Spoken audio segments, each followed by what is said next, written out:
Now, to the question my colleague asked, hunger is a serious and urgent issue. However, GMO is not a magic solution.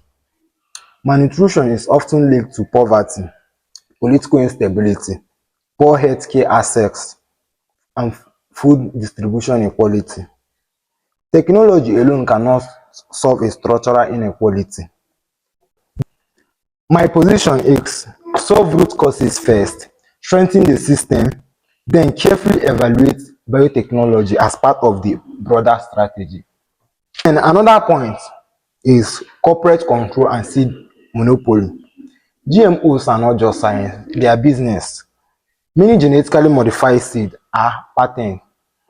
Farmers often cannot legally save and replant harvested seed. Monsanto has previously taken legal action against farmers for replanting harvested seed. In Africa, many smallholder farmers cannot afford to be buying seed every planting season. Patent seeds could shift power from farmers to multinational corporations. For example, in Burkina Faso, Burkina Faso adapted genetically modified BT cotton to increase productivity. My closing statement is, we are not anti-science, we are pro-responsibility. Until long-term health effects are fully understood, until environmental risks are controlled, until corporate dominance is addressed, until regulatory systems are undeniably strong, adapting GMO may be a hidden danger. Innovation must move with accountability. Thank you. In conclusion, GMOs can help reduce hunger by increasing crop yields and making crops resistant to pests and drought. They are not a perfect solution, but they are useful for improving food security. Therefore, they should be embraced responsibly with proper regulation and safety testing. Thank you. If GMOs are classified unsafe, can you cite a conclusive long-term scientific evidence proving they cause harm in the approved markets? Thank you for that wonderful question.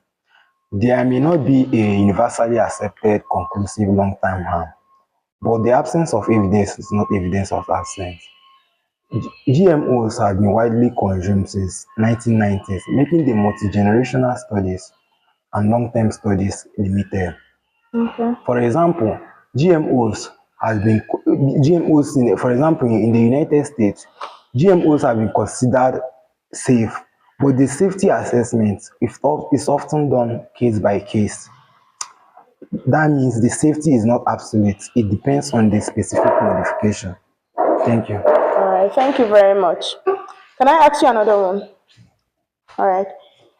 You said something about regulation.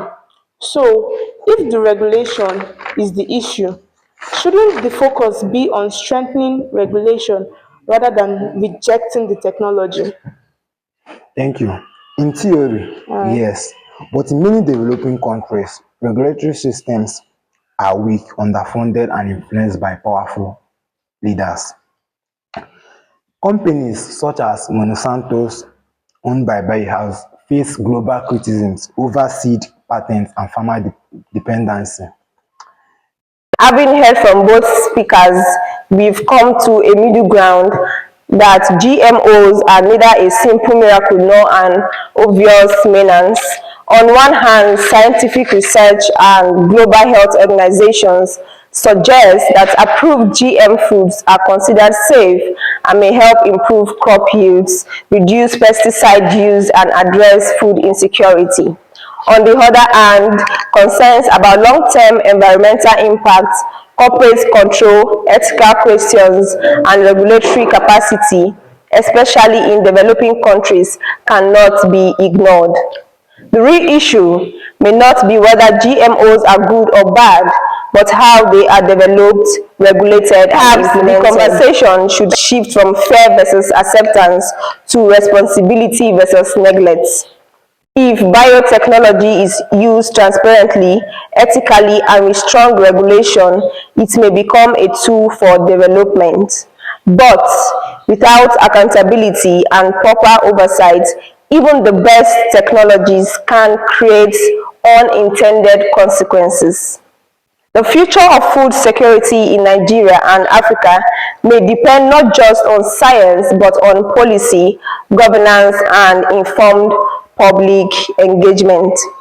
Thank you for joining us in our first roundtable discussion. If this conversation made you think differently about GMOs, let us know your thoughts in the comment section. Do you believe hunger and malnutrition pose a greater current risk than the hypothetical risk of GMOs? Welcome respectful and evidence-based opinions. Don't forget to like this video, subscribe to our channel, and share it with someone interested in science and future food in Africa. This is just the beginning of many more scientific conversations to come. See you in our next roundtable discussion. Bye!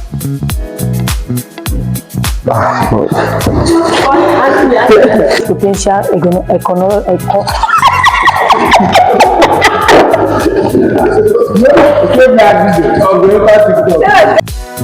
Oh God, I want that. don't cut them. I suggest